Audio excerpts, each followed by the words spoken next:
Class. आज हम mean निकालने का डायरेक्ट मेथड देखेंगे। मीन मतलब माध्य।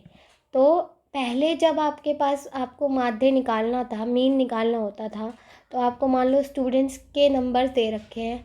तो अगर आपको 5 स्टूडेंट्स के नंबर दे रखे हैं तो आप पाँचों स्टूडेंट्स के नंबर को ऐड करके 5 से डिवाइड कर देते थे। लेकिन जब आपको टेबल की टाइप में दे रखा है तब आप मीन कैसे निकालोगे?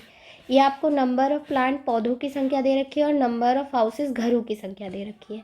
तो 0 से 2 तक कितने घरों में है? 1 घर में है। 2 से 4 तक 2 घर में है। तो इससे आपको पता चल रहा है ये घरों की संख्या है, तो दैट मीन ये फ्रीक्वेंसी है कितने घरों में कितने प्लांट्स हैं। तो अब यहाँ पर आपको XI ही निकालना है, XI और FI XI निकालना है।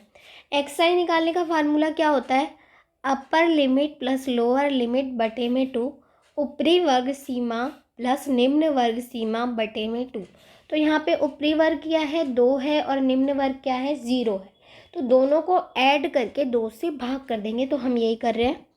2 प्लस 0 बटे 2, 2 बटे 2 is equal to 1। 2 plus 4 upon में 2, 6 अपॉन में 2 is equal to 3।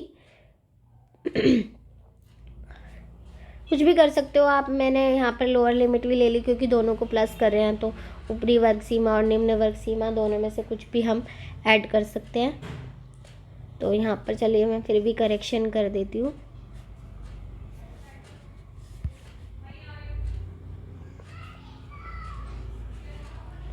Four plus 2 upon में 2 इज इक्वल टू 6 अपॉन में 2 is equal to 3। 6 plus 4 upon में 2 इज इक्वल टू 10 अपॉन में 2। 5। 8 प्लस 6 अपॉन में 2 14 अपॉन में 2। 7। 10 प्लस 8 अपॉन में 2 18 अपॉन में 2 is equal to 9। And 12 plus 10 upon में 2 22 upon में 2 is equal to 11। And 14 plus 12 upon में 2 26 अपॉन में 2 इज इक्वल टू 13। अब आपके पास XI आ गया। अब आपको निकालना है FI और XI।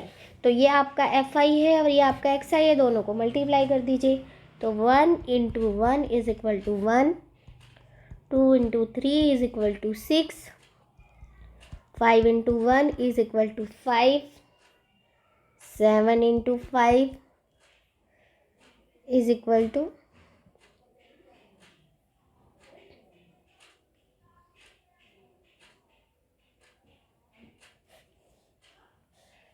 1 सेकेंड फिर से कर लेते हैं। थोड़ा सा आप कंफ्यूज हो जाओ। वैसे तो मल्टीप्लाई आप कैसे भी कर सकते हो।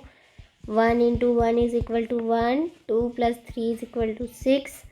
1 into 5 is equal to 5। 5 into 7 is equal to 35। 6 into 9 is equal to 54। 2 into 11 is equal to 22। And 3 into 13 is equal to 39। अब आपको क्या करना है? सारे FI का टोटल कर देना है और FI XI का टोटल कर देना है।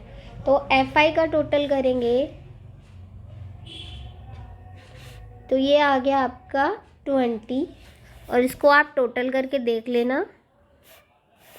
तो ये आएगा आपका 162। अब नेक्स्ट आपको निकालना है मीन। निकालने का फार्मूला आपको निकालना है मीन माध्य summation of FI XI upon में summation of FI। Summation that's mean यहाँ पे टोटल है आपका। तो समेशन ऑफ FI XI कितना निकाला आपने? 162 एंड दिस वन इज़ 20 और दोनों को डिवाइड कर देंगे। तो डिवाइड करके आपको आंसर निकाल देना है। डिवाइड करके आंसर आएगा आपका 8.1। तो ये आपका मीन निकालने, माध्य निकालने का डायरेक्ट मेथड था। ठीक है, ओके, थैंक यू।